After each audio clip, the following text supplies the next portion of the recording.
మనం చదవలేము, చదవలేని భాష ఇది. ఏంటంటే ఇది దీని గురించి చెప్పే ముందు ఈ వీడియో గురించి చెప్తాను. శ్రీహరి గారని తిరుపతిలో very nice gentlemen, English lecturer ఆయన. వారు నన్ను చూడడానికి వస్తూ ఫ్రూట్స్ తీసుకుని వచ్చారు, అరటిపళ్ళు, లడ్డూలు ఏదో షాప్లో కొనుక్కొచ్చారు. ఆయన ఎంత జెంటిల్మెన్ అంటే, నేను కృష్ణుడికి అవి నైవేద్యం పెట్టి ఆయనకి పెట్టాను, తిన్నారు. ఆయన మతం మారాడు, సైమన్ శ్రీహరి అయ్యారు. But very gentlemen, very polite person. నేను వారికి అది ఇచ్చాను. మీ దృష్టిలో ఇది మట్టి బొమ్మే కదా, ఇది మట్టి బొమ్మే, ఈ లడ్డు మీరు తయారు చేయలేదు, ఈ అరటిపండు మీరేం పండించలేదు, కాబట్టి మీరు అరటిపండుగా తింటున్నారు, ఆ లడ్డుగా కొనుక్కు తినేస్తున్నారు. అక్కడ అభ్యంతరం ఏం లేదు. ఆ షాప్ కూడా మళ్ళీ హిందువే. ఈ అరటిపండు పండించిన సాయిబోడు అయి ఉండొచ్చు. ఆ సాయిబు వ్యక్తి గారు పండించిన అరటిపండు, లేదా సాయిబు గారు అమ్మిన అరటిపండు, లేదు ఈ హిందూ షాప్లో లడ్డూలు మీరు క్రైస్తవుడు నాకు తీసుకొచ్చి ఇచ్చారు. ఈ కృష్ణుడికి, నేను పూజించుకునే కృష్ణుడికి మీ దృష్టిలో మట్టి బొమ్మ, నేను నైవేద్యం పెడతాను, తినచ్చు అన్నాను. తిన్నారు వారు. సో ఆ వీడియోకి ఇక్కడ ఎవరో అతను కిషోర్ గోగు ఒక 3 గంటల ముందు పెట్టారు. ఎంత మంచి భాష అంటే, నల్లటి పుస్తకం చదవగానే వీళ్ళ హృదయాలు ఎంత నల్లగా అయిపోతాయంటే, మనం చదవలేం. రామాలయం అయినా మీరు చదవండి ఒకసారి, ఈ బండబోతుని ఒకసారి చదవండి. నేను చదవలేను, వాడి యొక్క కామెంట్ చదవండి ఒకసారి. పైకి చదవలేము, రామాయణం పైకి చదవలేం కదా, అది పరిస్థితి. వెంకటేశ్వర చదవలేము, ఎందుకు మనం చదవలేము, మనం ఆ బుక్ చదవలేదు కాబట్టి ఇది మనం చదవలేము. వాడు మొదలెట్టడం నన్ను ఈ 50-50 అతను, ఎందుకంటే ఇతను సర్టిఫికేట్లో హిందూ కదా, నేను క్రైస్తవుడు అని చెప్పుకున్నాడు, సర్టిఫికేట్లో కూడా క్రైస్తవుడు అయితేనే క్రైస్తవుడు. అదేనా, బైబిల్లో పేరు పెట్టుకుంటేనే ఆడు క్రైస్తవుడు. ఎందుకంటే మా ఊళ్ళో సీతారామ శాస్త్రి అని ఒక ముస్లిం ఉన్నాడు అని నేను అన్నాను అనుకోండి, నన్ను ఎలా చూస్తారు? సీతారామ శాస్త్రి ముస్లిం ఎలా అవుతాడు, ఎది పప్ప అని చూడరు మరి, అవునా? మరి రాఘవ్ క్రైస్తవుడు ఎలా అవుతాడు, కిషోర్ క్రైస్తవుడు ఎలా అవుతాడు? బైబిల్లో ఉన్న పేరు పెట్టుకుంటేనే వాడు క్రైస్తవుడు. అలా అని బైబిల్లో ఉండలేదు అన్నావా, అది మాకు అనవసరం, మీకు నైతికత లేదు అని అర్థం.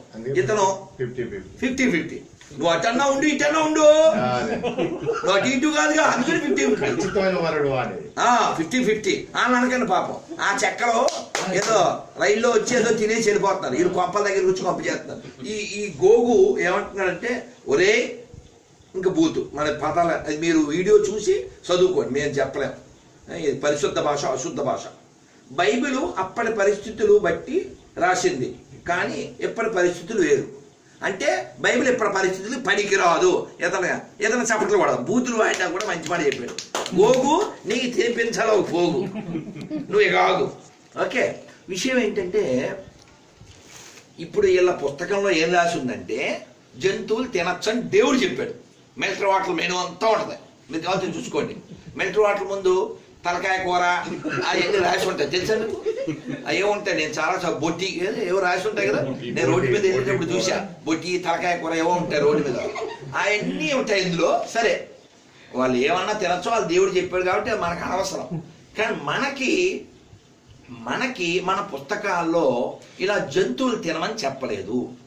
హిందువులు తింటున్నారు కాదని చెప్పం, కానీ భగవద్గీతలో, పరమ ప్రమాణికమైన భగవద్గీతలో పత్రం, పుష్పం, ఫలం, తోయం, మీరు ఆకు కానీ పండు కానీ పువ్వు కానీ నీరు కానీ నాకు ప్రేమతో అర్పించండి అని చెప్పాడు.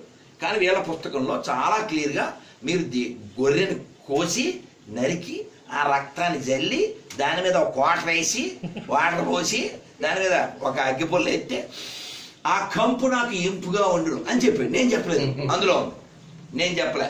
అసలు రక్త పిశాచి కాకపోతే ఈ రక్తం వాసన పోల్చడం అది ఇంపుగా ఉండడం దరిద్రంగాను. అంటే ఇది బార్బేరియన్స్కి సంబంధించింది. బార్బేరియన్స్ తెలుగులో ఏమన్నా ఎవరు చెప్పట్లేదు దాని నుంచి, ఇది బార్బేరియన్స్ అంటారు. బార్బేరియన్స్ అది మంచి పదం కావాలి నాకు, ఏది తెలుగులో దొరకలేదు. ఏమన్నా పింజారి కదా, అంతేనా? ఏమో ఎనీహౌ చెప్పేది ఏంటంటే, సివిలైజ్డ్ పీపుల్ కాదు ఈ బుక్ అని అర్థమైపోతుంది నాకు. అర్థమైందా? మనం ఎవరు? ఆర్యులు. ఆర్యులు అంటే తెలుసా? నాగరికులు, సివిలైజ్డ్ పీపుల్ ఆర్యులు అంటారు. అందుకే రాముణ్ణి ఏమని పిలిచేది సీత? హే ఆర్యపుత్ర అని పిలిచేది. ఈ దరిద్రులు ఏం చేశారంటే ఆర్యులు వేరు ద్రావిడులు వేరు అని ఒక చెత్త సిద్ధాంతం తీసుకొచ్చారు. ఇప్పుడు ఆర్యులు ఎక్కడి నుంచి వచ్చారు ఏదో సోచి చెప్తారు. ఉత్తరాది వాళ్ళంతా ఆర్యులు, దక్షిణాది వాళ్ళంతా ద్రవిడులు. ఆ లెక్క వస్తే మరి అంబేద్కర్ ఆర్యుడే కాదుగా. అప్పుడు నువ్వు ఆయన యాక్సెప్ట్ చేయకూడదుగా. ఇంకెంత ఫన్నీగా ఉంటుందంటే ఇప్పుడు ఒక ఎగ్జాంపుల్ క్వశ్చన్ చెప్పేసి నేను వెళ్తా. రామాయణం జరిగిందా? నువ్వు చెప్పావు. నువ్వు కాసేపు 50-50 గాడి అనుకో. నువ్వేమంటావు? రామాయణం జరగలేదు అంటావు. ఓకే రైట్, రామాయణం జరగలేదుగా. ఓకే స్టాండర్డ్ నిలబడ్డా. ఓకే జరగలేదా? ఇంకా రామాయణం గురించి డిస్కషన్ ఏం లేదుగా. బాలాజీ రామాయణం జరగలేదుగా, ఇంకా జరగని దాని మీద డిస్కషన్ ఏంటిదా? అవునా? రామాయణంలో రాముడు ఎవరినో చంపాడు, రాముడు భార్యను వదిలేసాడు, ఎందుకు ఇక జరగలేదుగా. అకార్డింగ్ యూ రామాయణం జరగలేదుగా, జరగని దాని మీద డిస్కషన్ ఏమిటి? అవునా? ఈ వెధవలు ఎలా తయారయ్యారంటే రామాయణం లేదు అని వాడే అంటాడు, రావణాసుడు గొప్పోడు ఆడు మా కులం అంటాడు. మళ్ళీ అసలు లేనోడు మీ కులం ఏమిట్రా వెధవా? మనం తింటున్నావు నువ్వు? ఆలోచించు. అవునా కదా? రావణుడు రావణ బ్రహ్మ అని పిలువబడతాడు. ఆడు మీ కులం ఏంటి? ఆడెవడో పాట రాశాడు పిచ్చోడు, ఆడి మీ కృష్ణుడి పేరు పెట్టుకుని వీళ్ళంతా మా బ్యాచ్. ఏది రావణాసుడు, నరకాసుడు, వీళ్ళంతా వీళ్ళ జాతి అంట. మరి మీ ఇంట్లో ఎవరికైనా పెట్టావు వీడి పేరు? రావణాసుడు మా జాతోడు అంటావు కదా, ఎవడన్నా రావణాసుడు పేరు పెట్టుకున్నారా? నరకాసుడు పేరు పెట్టుకున్నారా? ఎవడో పెట్టుకోడు. ఎందుకంటే రావణాసుడు సెక్స్ పర్వట్, నరకాసుడు అదే బ్యాచ్, ఆడవాళ్ళని ఎత్తుకుపోయే బ్యాచ్. అది మీ ఊళ్ళు అంటే మీరు అదే బ్యాచ్ అన్నమాట. మీరు ఊళ్ళో ఉండకూడదు అనమాట. ప్రమాదకరం. కాబట్టి ఈ ప్రమాదకరమైనటువంటి దరిద్రం నుంచి మన దేశాన్ని రక్షించుకుందాం. జై Hind. Thank you very much.